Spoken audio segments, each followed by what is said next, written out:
naik guys. Naik. Sini aja loh Pak, wawancara sini aja Pak. Aksi kekerasan terhadap salah satu murid SMA Kristen Gloria II Surabaya yang dipaksa sujud dan menggonggong oleh salah satu oknum wali murid di depan sekolah menemui babak baru. Setelah sempat memicu reaksi keras dari pihak sekolah dan membawa perkara tersebut ke jalur hukum, beberapa guru, kepala sekolah dan wali murid mendatangi Polrestabes Surabaya untuk membuat laporan pada Senin 28 Oktober 2024.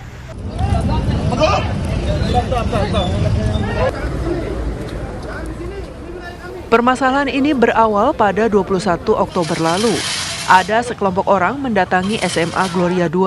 Mereka membuat keributan, mencari salah seorang siswa hingga membuat ratusan wali murid khawatir. Keributan itu dipicu dari saling ejek antar siswa SMA Kristen Gloria II berinisial EN dengan siswa SMA Citahati berinisial AL saat pertandingan basket di mall. Siswa Gloria mengejek siswa Citahati di medsos.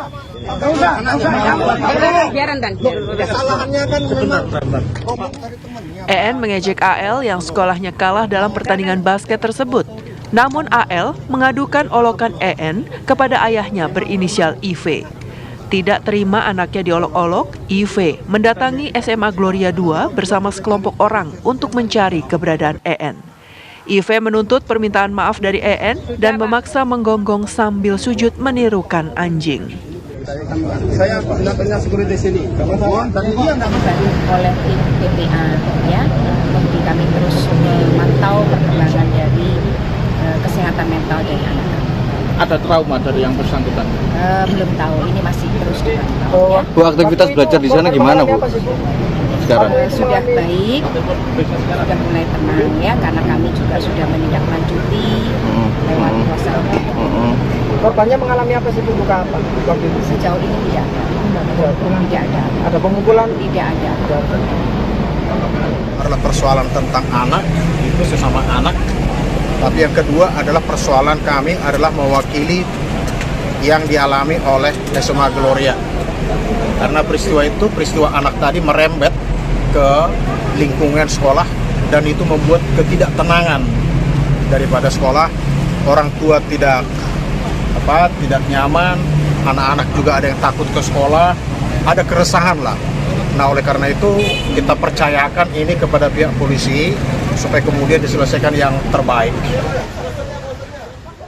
Sejak kejadian tersebut, proses belajar mengajar menjadi terganggu dan wali murid tidak tenang melepas anaknya sekolah. Diharapkan permasalahan ini secepatnya selesai sehingga tidak mengganggu proses belajar mengajar. Seminggu kasus laporan tersebut berselang, kedua belah pihak sudah berdamai, namun memicu reaksi dari pemerhati anak. Oknum wali murid yang memaksa tindakan tidak manusiawi tersebut harus tetap ditindak. Dari Surabaya, Jawa Timur, Zainal Azhari, TV One mengabarkan.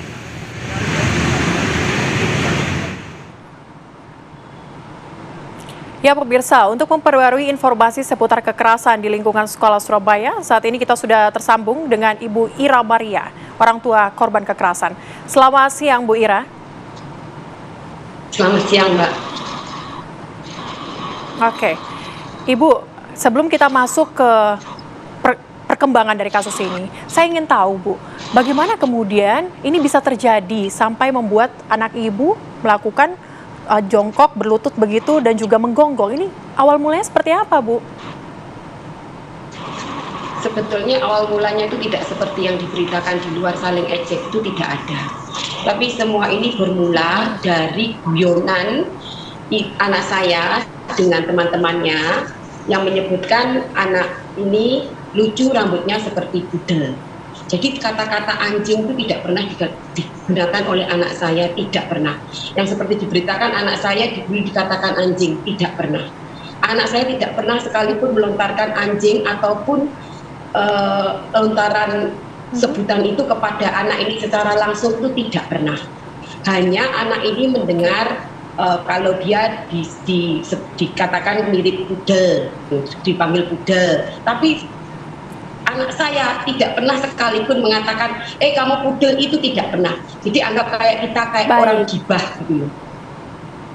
Ibu, tadi Ibu Lalu sempat Intan sudah- menyebutkan ada guyonan ya Bu ya. Guyonan tersebut dilakukan di sosial media atau seperti apa Bu? Tapi guyonan di antar teman, kayak kita kumpul sama teman-teman sendiri seperti gitu loh. Mengomentari waktu lihat kayak lihat di sosmednya itu, oh anak ini lucu ya, rambutnya seperti pudel. Itu aja di antara teman-teman aja.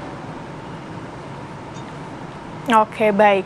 Ibu, saya izin mau bertanya sama sang ayah.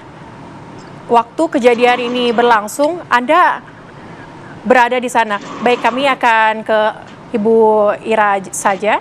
Bu Ira, waktu kejadian ini salah satu orang tua yakni sang ayah berada di lokasi tersebut melihat langsung bagaimana sang anak dilakukan kekerasan oleh orang tua pelaku. Ini kemudian bagaimana, apakah yang membuat sang ayah hanya diam melihat hal tersebut? Karena saat itu seperti yang di video, saya pun sebagai mama membiarkan anak saya melakukan itu. Karena waktu itu waktu pihak sana menelpon, saya teleponkan papa ya Ais. Saya juga menelpon suami saya untuk datang. Saya berpesan sama suami saya, mereka bawa banyak orang. Jadi kamu yang sabar ya, selesaikan ini dengan baik-baik. Jadi waktu itu kenapa kita diam, kita memilih untuk bisa menyelesaikan, berharap bisa menyelesaikan dengan baik-baik dan tanpa kekerasan. Tetapi ternyata pihak papanya anak itu sudah emosi dan marah-marah. Saat itu saya merasa takut, saya merasa khawatir kalau sampai anak saya diapa-apakan. Makanya waktu itu saya benar-benar ya sudah, yang penting selesai, yang penting bisa diselesaikan.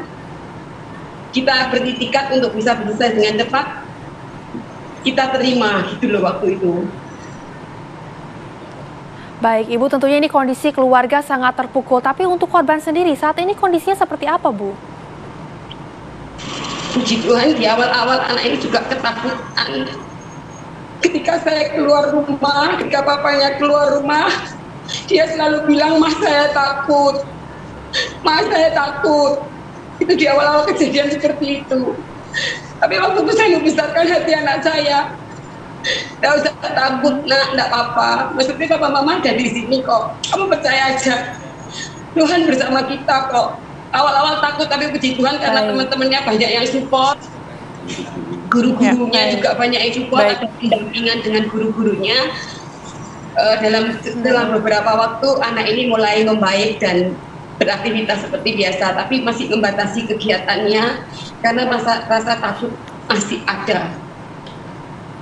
Oke, Bu Ira Maria, kami pasti juga turut ikut sedih dengan apa kejadian yang saat ini menimpa kepada anak Ibu, dan semoga ini bisa kembali membangkitkan semangat anak Ibu untuk kembali bisa menghilangkan ketakutan, kemudian kembali bisa melakukan aktivitas sekolah dengan baik. Terima kasih Ibu sudah bercerita bersama dengan kami di Apa Kabar Indonesia Siang pada kesempatan kali ini. Sehat selalu Ibu dan dilancarkan selalu.